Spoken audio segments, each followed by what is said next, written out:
Are you ready to dive into the world of Helldivers 2? This highly anticipated game channels the satire of war and propaganda, reminiscent of the iconic Starship Troopers. As you step into the shoes of a high-tech human soldier, you'll find yourself facing off against giant insects, mirroring the intense action from the classic 1997 film. The game's unique blend of satire and meaningful storytelling promises an immersive and unforgettable gameplay experience. Get ready to challenge your tactical skills and embark on an adventure that pays homage to a beloved classic. Helldivers 2 is now available for PS5, offering an exhilarating journey into a world filled with thrilling combat and thought-provoking satire. It's not just the Space Marines fighting giant bugs gameplay that draws from Starship Troopers, though. Helldivers 2 also invokes the presentation of Paul Verhoeven's movie at every turn. The film is set in a future in which democracy has failed and been supplanted by a form of government in which citizenship and the right to vote have to be earned, usually through extremely dangerous military service. Intercut between scenes are newsreel-like episodes that always read as propaganda from the governing federation and usually double as intensely patriotic recruitment messages. You're not a soldier of Earth, but of Super Earth, fighting for managed democracy and killing giant insects on their own planets in the name of freedom. Starship Troopers' satire of militarism isn't exactly subtle, but Helldivers 2's hits like a wrecking ball, elevating its fascistic portrayal to ridiculous comedy. It's very funny to blast literal insects while your character screams about fighting for democracy, seconds before getting shredded by your own orbital strike and replaced by an identical soldier with just as much Super Earth nationalist pride. Helldivers 2 successfully channels the feel of Starship Troopers. The trouble is, so far, that's kind of all it channels. The game gets the rhythm of the movie, of things like federal news scenes in which soldiers laugh and let school kids play with their rifles and bloody disaster victims glower at the camera and demand the Federation wipe out its enemies. But the longer you play Helldivers 2, the less the satire really sticks. Its use of Starship Troopers as an aesthetic is fun, but not especially deep. And the longer you play Helldivers 2, the shallower it becomes. In a lot of ways, Starship Troopers is a weird movie. It was panned by critics in 1997 when it was released, as Callum Marsh pointed out in The Atlantic in 2013. At that time, people like Roger Ebert saw the movie as being a schlocky, gory movie about squashing CGI bugs and little else. But over the nearly 30 years since its release, more and more critics have revisited the movie and made favorable reassessments of it. Those original reviews happened before September 11, 2001, and the United States War on Terror that followed it. Start recalling real things that happened, like how George W. Bush said the 9/11 attacks were carried out by terrorists because they hate our freedom, or the House of Representatives voting to rename French fries as Freedom Fries in the congressional cafeteria after France opposed the invasion of Iraq, and Verhoeven's movie stops seeming goofy and starts seeming eerily prescient. Frederick Blickert's look back at the movie for Vice in 2017 suggests that critics in the Trump era would have found it even more resonant. For a lot of people, it took seeing the overblown propaganda of the post-9/11 United States to realize what Starship Troopers was trying to say, and that Verhoeven was dead on. The movie focuses on soldiers who storm headlong into the meat grinder of war for vengeance without ever stopping to think about the situation. The war in Starship Troopers is a response to the arachnids attacking Earth with a meteor, although nobody in the movie ever interrogates the astronomical odds of an insect civilization sending a meteor across the galaxy to hit another moving planet, much less that the bugs are pretty obviously responding defensively to humanity's expansion. Starship Troopers characters die tragically and often horrifically for basically nothing.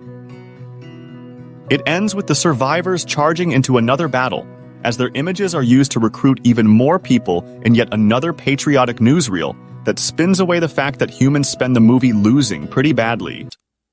So when people say that Helldivers 2 is like Starship Troopers, it's partially that they're recognizing the game and the movie share a tongue-in-cheek take.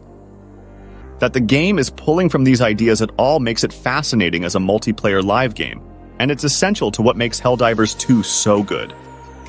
Through its ludicrous elevation of Starship Troopers underpinnings, it makes it very obvious that you're the bad guys. There are a lot of minor objectives for players to complete in the game's missions, and at least one of them sends you into a bug-infested war zone to delete data from hard drives, ostensibly to keep some sensitive information not from the enemy, who, again, are giant bugs, but the Super Earth public. A Story So Far video released soon after Helldivers 2 dropped uses the in-universe patriotic style, describing your need to defeat the tyrannical Terminids, once more bugs, and the socialist automatons. You're constantly dropping onto planets to destroy Terminid nests and robot factories, and the idea that you have to blast everyone you find for the sake of democracy never once makes sense, in an extremely funny way. But while Helldivers 2 has this satirical undercurrent running through it, there's something of a disconnect between the game's send-ups and what you're actually doing as the game goes on. Early in your Helldivers 2 experience, you're very likely killing yourself and your teammates with startling, hilarious regularity, something that feels like part of the underlying send-up. Being too close to an orbital strike or straying into the line of somebody's machine gun fire usually will squash you faster than the bugs will. The rah-rah sloganeering of the military brass is all the more nonsensical when pitched against your team-killing ineptitude and overall expendability. Just like the soldiers in Starship Troopers, you're being gleefully sent to your death. Helldivers getting liquefied by their own bombs is just what it costs to refresh the Tree of Liberty. The longer you play, however, the more the joke fades. Improving your skills means you get better at aiming and timing your orbital strikes, enhance your situational awareness, and more reliably dodge enemy attacks and friendly fire. Though you start out green and stupid, in sharp contrast to everything you're told about the Helldivers being heroic warriors, the longer you play, the more you start to embody the hype. You complete more missions for better rewards, unlock better weapons, guns, and orbital strikes, and help spread Super Earth's influence ever farther. The joke that you're billed as an elite warrior but then immediately die horribly loses its punch when you start to get good at Helldivers 2. You stop being a joke on military propaganda and start being the thing that propaganda claims you are. Even when you do die and respawn, which is explained in-game as technically being replaced by a new soldier, the game doesn't linger on the human cost of the war any more than it does on the dead bugs or robots. The satire separates from the gameplay experience more and more, and the gags about protecting managed democracy and spreading the rule of freedom start to become another gimmick. That feeling makes the Starship Troopers elements of Helldivers 2 start to feel more like set dressing than any sort of meaningful comment. The better you get at Helldivers 2, the more it becomes a usual video game experience. Fighting hordes of enemy creatures, gathering rewards, improving loadouts, and fighting more hordes. The ideas developer Arrowhead Games might be borrowing from Starship Troopers and building on through the experience of interactivity become background noise between missions, with characters saying funny things before you get back to the regularly scheduled shooting, the implications of which you're no longer really thinking about. What has made Starship Troopers an endearing film nearly 30 years after its release is that it had so much to say, even if many didn't realize what it was trying to communicate at the time. Helldivers 2 parrots and amplifies some of that message with its similar presentation. And that presentation is a lot of what makes Helldivers 2 feel like a departure from the usual multiplayer fare. It provides it an identity that feels fresh and unusual. It's something developer Arrowhead Games should lean into further. Luckily, there's more that Helldivers 2 can draw on, in the first Helldivers.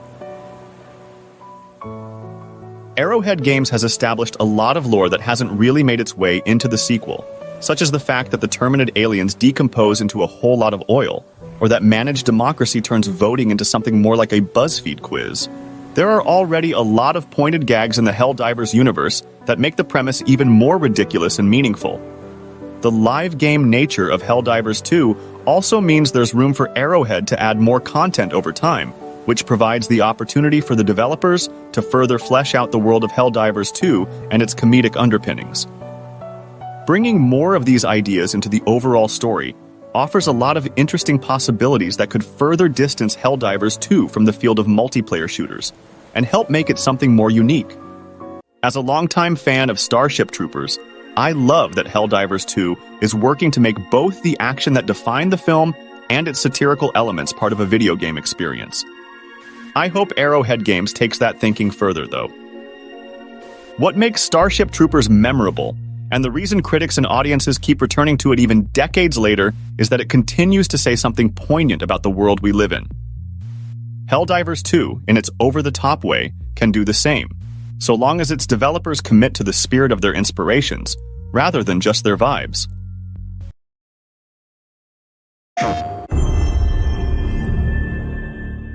Super Earth, bastion of peace, prosperity, and managed democracy.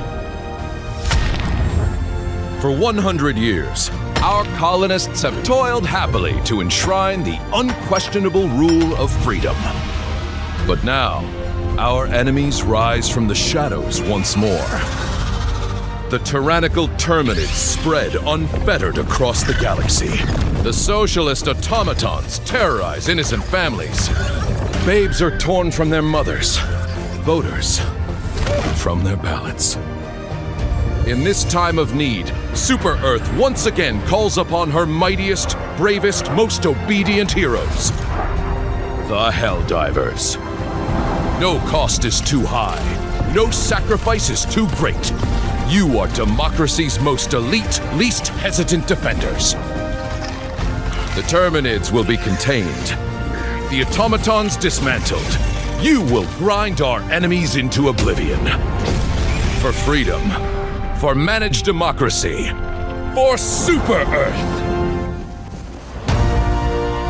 Join the Helldivers, the galaxy's last line of offense.